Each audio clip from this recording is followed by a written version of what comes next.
L'usine extraordinaire accueille un groupe mondial, le groupe Ortex sur ce plateau, et nous sommes en compagnie de Yannick Fons, directeur du département Grand Projet à Ortex. Bonjour. Bonjour. Bonjour et merci d'être avec nous pour parler de vos métiers, parce que alors Ortex est une nébuleuse, quand même, dans le bon sens du terme, vous avez déjà le sourire. Vous faites du service à l'industrie. Expliquez-nous en termes... banalisez-nous un petit peu tout ça. Alors effectivement, on n'est pas une nébuleuse, mais on est une entreprise qui a maintenant passé l'effectif de 10 000 personnes, donc on peut plus se considérer comme une petite entreprise. On est présent dans plusieurs pays. Notre métier aujourd'hui, on est très diversifié, mais on est toujours au service des grands industriels. Les grands industriels disposent des produits, disposent des usines, et nous les accompagnons dans des activités de conception, des activités de maintenance, des activités de construction aussi, puisqu'il y a une réindustrialisation. Donc quand il y a une réindustrialisation, il faut reconstruire.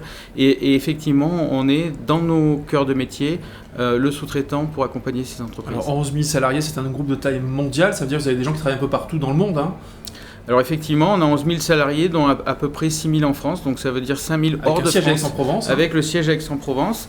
Historiquement, c'est un groupe familial qui s'est développé effectivement dans la région d'Aix-en-Provence. On est donc présent en France évidemment, mais aussi beaucoup en Afrique, dans 17 pays différents, où on accompagne là les grands pétroliers internationaux, qui soient français mais qui soient aussi américains ou italiens. On travaille aussi dans les mines pour le compte de grandes sociétés, et donc en Afrique on a à peu près 4000 personnes qui travaillent à l'année sur 17 pays. On est aussi présent à l'international via nos activités d'ingénierie dans le domaine de l'aéronautique, via notre filiale Sonovision, où on a des équipes qui travaillent pour le compte d'Airbus mais aussi de Boeing aux États-Unis, en Amérique du Nord, en Europe de l'Est et en Inde. Donc vous êtes collé quelque part à l'activité industrielle, et du coup vous avez une variété de métiers qui est une palette qui est assez extraordinaire finalement. Alors je ne sais pas si elle est extraordinaire, mais en tout cas elle est diversifiée, ce qui permet pour un même client de pouvoir proposer des activités d'ingénierie, des activités de construction de tuyauterie par exemple, de maintenance mécanique, de maintenance de vannes, de ventilateurs, mais on a aussi une branche significative dans l'environnement et le traitement des déchets. Donc on exploite des installations de valorisation de déchets, et on fait du nettoyage industriel, donc il y a aussi une branche de diversification importante. Moi s'il vous plaît, alors c'est pas évident ce que je vous demande, mais le portrait robot de vos salariés, ça va quoi, de l'ingénieur à l'ouvrier Effectivement, on a encore 40% de notre effectif qui est un effectif ouvrier. Donc ça veut dire qu'on est présent tous les jours sur le terrain et on a tous les jours les mains dans le cambouis. Avec des métiers qui ont changé quand même. Avec des métiers qui changent effectivement, parce que les outils changent, les pratiques changent. Donc à peu près 40% d'ouvriers, et on a ensuite une population, le reste de techniciens. De col blanc, comme on les appelle. De col blanc. Avec notamment 2500 ingénieurs. Alors aujourd'hui c'est la journée des familles dans cette usine extraordinaire ici sur l'esplanade du J4. Ça veut dire que si vous êtes ici, c'est que vous avez une petite idée derrière la tête, vous avez envie éventuellement d'attirer des jeunes vers vos métiers, tout simplement. Alors effectivement, l'industrie en France a pendant pas mal d'années souffert d'une image un peu de has-been. On misait sur d'autres types de métiers, d'autres types d'activités. Sur le tertiaire, exactement. Les grands coups de volant. Et aujourd'hui, on s'aperçoit qu'il est important d'avoir une activité industrielle ancrée, d'avoir des leaders. On est content d'avoir Peugeot, d'avoir Renault aujourd'hui. Les Espagnols n'ont pas, par exemple, ces grandes marques prestigieuses. Il faut qu'on les conserve. Et donc, nos clients, il faut qu'ils soient performants. Nous, il faut qu'on les aide à être performants dans les domaines de métiers.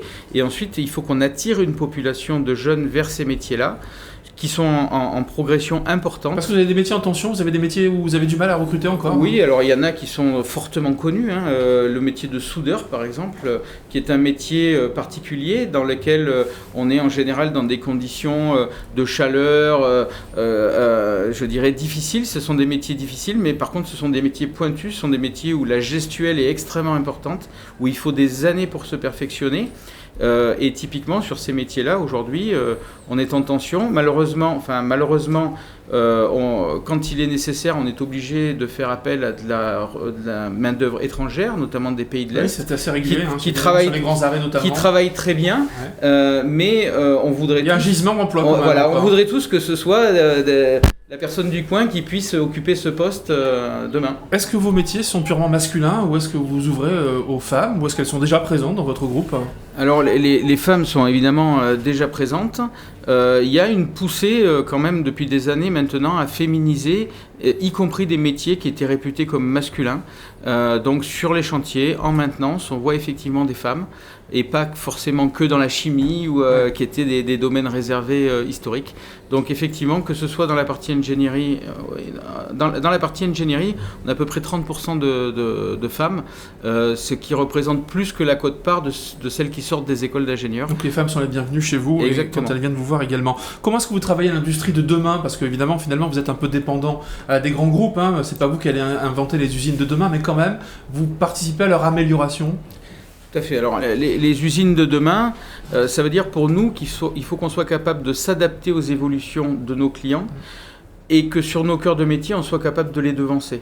Quand on fait de la maintenance, le client nous délègue de la maintenance, il ne s'occupe pas trop de savoir comment on va la faire. Lui, ce qu'il veut, c'est un résultat. Ouais. Donc, comment on la fait, ça nous regarde et on a les manettes en main pour pouvoir y mettre de la digitalisation, de la numérisation, des outils de télémétrie par exemple ou de télémesure, beaucoup de connexions sans fil aujourd'hui, y compris sur les outillages qui améliorent la vie de nos employés, rendent plus performants nos prestations. Dernière question, Yannick Fons, directeur du département Grand Projet d'Ortec. Vous recrutez combien de personnes à peu près chaque année ? Alors on recrute 1000 personnes à peu près par an. Ouais, ce qui fait quand même un sacré quota. Écoutez, on espère que parmi les jeunes gens qui visitent derrière nous, il y en a quelques-uns. Merci d'avoir été notre invité sur ce plateau de l'usine extraordinaire. Yannick Fons, directeur du département Grand Projet d'Ortec. Merci beaucoup.